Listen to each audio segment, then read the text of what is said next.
আমার বিয়ে 3 মাস পর আমার স্বামী আমাকে রেখে ইতালি চলে গিয়েছিল। দীর্ঘ 8 মাস পর আজ দেশে ফিরেছে সে। বছরের পর বছর দেশে আসা ওর কাছে খুবই স্বাভাবিক বিষয়। তবে এবার সবকিছু গুছিয়ে নিয়েছে। আমি আর আমাদের অনাগত সন্তান একসাথে 3 জন পাড়ি দেবো ইতালিতে। আমার বাচ্চা এখনো হয়নি, আমার গর্ভেই আছে। আমি 8 মাসের প্রেগনেন্ট, সামনের মাসেই ডেলিভারির তারিখ। ডাক্তার সম্পূর্ণ বেড রেস্ট দিয়েছেন বলে এখন বাপের বাড়িতেই আছি। তাছাড়া নতুন বিয়ে, স্বামী বিদেশ, নতুন অবস্থায় তাকে ছাড়া শ্বশুরবাড়িতে থাকাটা কেমন জানি খালি খালি লাগে। তাই বাবার বাড়িতে থাকাটাই স্বস্তিদায়ক মনে হয়েছে। তার আসার খবর শুনে গতকালই শ্বশুরবাড়িতে যেতে চেয়েছিলাম, সে বাধা দিল, বলল রিস্ক নেওয়ার কি দরকার, শুধু 1 রাত বাড়িতে কাটাবো, তারপরে তোমার কাছে চলে আসবো, ওখানেই বেশি সময় থাকবো। সে যতই বলুক আমার এই ছটফটানি সে টের পাচ্ছে না। শুধু আমি জানি আমার ভেতরে কি চলছে। আমি 1 রাতও অপেক্ষা করতে পারছি না। সে আমার শহরে আছে অথচ আমার পাশে নেই। এই ভাবনাটাই মন আরো দুকপুক করতে লাগলো। চোখ বন্ধ করে গভীর শ্বাস নিয়ে নিজেকে শান্ত করার চেষ্টা করলাম। না, চোখ বন্ধ করলেও চোখের সামনে ভেসে উঠেছে তার সঙ্গে প্রথম কাটানো মুহূর্তগুলো। ভিডিও কল করলাম তাকে আর বললাম আমার আর মন সইছে না, তুমি একই শহরে আছো অথচ আমি তোমাকে দেখতে পাচ্ছি না। তখন সে হেসে বলল, পাগলি আমার, একটু অপেক্ষা করো, সকালটা হোক, দেখবে আমি তোমার কাছে চলে আসছি। খুব টায়ার্ড আমি, এখন একটু ঘুমোতে দাও প্লিজ। তখন আমার ফোন কাটতে ইচ্ছে হলো না। সত্যি তো বেচারা অনেক ক্লান্ত, একটু ঘুমিয়ে নি। তখনই পেটের মধ্যে ফুসকোটা মোচড় দিয়ে উঠলো। ওকে আমি হাত দিয়ে ছুঁয়ে বিড়বিড় করে বললাম, জানো শোনা, তোমার আব্বু আসছে, কাল প্রথমবার তোমাকে ছুঁয়ে দেখবে। তুমি টের পাবে তো, চিনতে পারবে তো বাবার স্পর্শ। জানো, তোমার আগমনের খবর পেয়ে সবচেয়ে খুশি হয়েছিল তোমার পাপা। রাজপুত্রের সঙ্গে মনে মনে কথা বলতে বলতে কখন যে ঘুমিয়ে পড়লাম টেরই পাইনি। সকালে বড় ভাবির ডাকে ঘুম ভাঙলো। ঘড়ির কাঁটায় তাকিয়ে দেখি সকাল 7টা বাজে। ভাবি বললেন ফ্রেশ হয়ে কিছু খেয়ে নাও। তারপর মিটিমিটি হেসে বললেন, আজ একটু পরিপাটি হয়ে থেকো কেমন, কতদিন পর দুজনার দেখা হবে। ভাবির কথায় লজ্জায় লাল হয়ে গেলাম। ভাবি চলে গেলেন, ওয়াশরুমে গিয়ে ফ্রেশ হলাম। রুমে ফিরে হাত ভর দিয়ে চেয়ারে বসলাম। শরীর এত ভারী হয়েছে যে হাঁটা চলা, বসা, উঠা সবই কষ্টকর হয়ে দাঁড়িয়েছে। মা বিভিন্ন রকম ফল নিয়ে এসে আমার পাশে বসলেন। খেতে খেতে অনেক গল্প করলাম। ঘরে সুস্বাদু খাবারের রান্না চলছে, ঘ্রাণে বাড়িটা মই মই করছে। বড় ভাই বাজার থেকে বড় রুই মাছ, গলদা চিংড়ি, গরুর মাংস আরো কত কি এনেছে। বাড়ির জামাই আসছে বলে কথা, কোনো দিক দিয়ে কোনো ত্রুটি নেই। আমার তো কোনো কাজ নেই, বসে বসে ফোন টিপছি আর ওর কথা ভাবছি। সকাল থেকে বহুবার ফোন চেক করেছি অথচ ওর কোনো কল পেলাম না। মন খারাপ করিনি, অনেকদিন পর বাড়ি এসেছে, কত লোক দেখতে আসছে, হয়তো আলাপে ব্যস্ত, এই ভেবে আমিও আর কল করিনি। 11টার দিকে ভাবি হালকা গরম পানি দিয়ে দিলেন। গোসল করে কমফোর্টেবল একটা প্রেগন্যান্সি ফ্রক পরলাম। মুখে হালকা ফেস পাউডার, চোখে হালকা কাজল আর ঠোঁটে লিপস্টিক দিলাম। আয়না নিজেকে দেখলাম, মাশাআল্লাহ লাগছে আমাকে। দুপুর 12টা বাজে। আমার স্বামীর এখানে এসে লাঞ্চ করার কথা। আমার বাড়ি থেকে তার বাড়ির দূরত্ব 3 ঘন্টা। এখন নিশ্চয়ই সে গাড়িতে। কল করলাম, কয়েকবার রিং হওয়ার পরেও রিসিভ হলো না। শাশুড়ি মায়ের কাছে কল করে জানলাম সে 11টায় বাড়ি থেকে বের হয়েছে আমাদের বাড়ি আসার জন্য। তার অপেক্ষা করতে লাগলাম, আমি সহ ঘরের সবাই। অপেক্ষা করতে করতে 2টা পার হয়ে গেল, এখনো আসেনি। কল করছি একাধারে সবাই, কিন্তু সুইচ অফ। আমার মুখ নিভে গেল। দুনিয়ায় যত রকমের বিপদ আপদ আছে সব একে একে মনে পড়তে লাগলো। আমার বেহাল অবস্থা দেখে মা আমাকে ধরে বসালেন, বুঝালেন রাস্তাঘাটে কত ঝামেলা হয়, জ্যাম থাকে, সময়ও যায় মাঝে মধ্যে। টেনশনের কিছুই নেই, তোর শাশুড়ি তো বলছে চলে আসবে দেখিস। না, আমার মায়ের কথা ঠিক হয়নি। সন্ধ্যা পেরিয়ে এসার সময় হতে গেল, তার খোঁজ নেই এখনো। শ্বশুর বাড়ি আর আমার বাড়ির সবাই যোগাযোগ করার চেষ্টা করছে, কিন্তু কেউ পারছে না। অবশেষে আমার 2 ভাই থানায় গেলেন। আমার দেবর, শ্বশুর সহ ওখানের অনেক লোক সবাই এক হয়ে সবাই মিলে থানায় জিডি করলেন। আমার আপন চাচা সেনাবাহিনীর উচ্চ পদে আছে, তিনি তার পরিচিত পুলিশ অফিসারদের দিয়ে শহরের বিভিন্ন জায়গায় চেকপোস্ট বসিয়েছেন। আমি নামাজ পড়লাম, জানামাজে বসে কাঁদতেই আছি, কেঁদে কেঁদে দোয়া করছি, আল্লাহ আমার স্বামীকে সকল ধরনের বিপদ থেকে রক্ষা করো। সে যেখানেই থাক তাকে সুস্থভাবে আমার কাছে ফিরিয়ে দাও। এমনিতেই প্রেগনেন্ট, তার উপর মনের মধ্যে যে কি যাচ্ছে তা বলার মতো নয়। সবাই ঘিরে বসে পজিটিভ বোঝাচ্ছে আমাকে, টেনশন না করতে বলছে, কারণ বেশি টেনশন করলে বাচ্চার ক্ষতি হবে।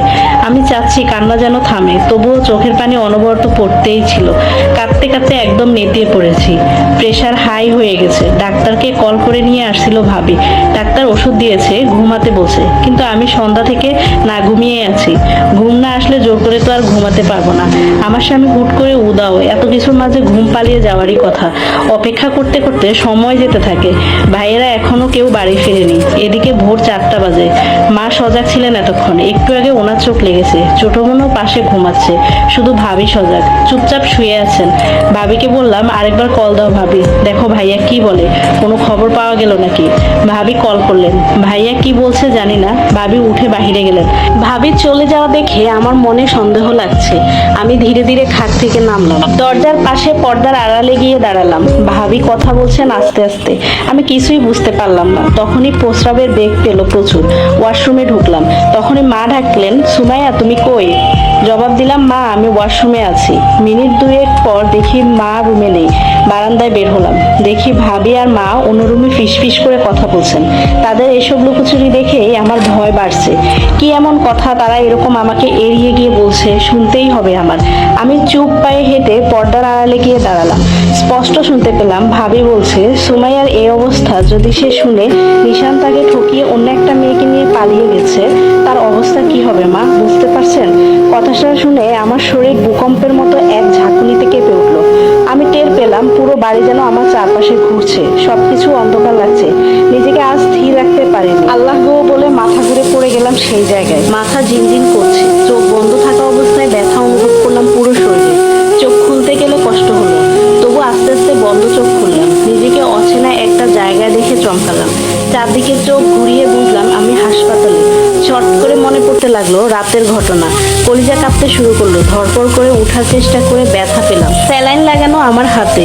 পেটে হাত দিয়ে আমার আত্মা শুকিয়ে গেল। পেটে আমার মানিক নেই, পেট খালি।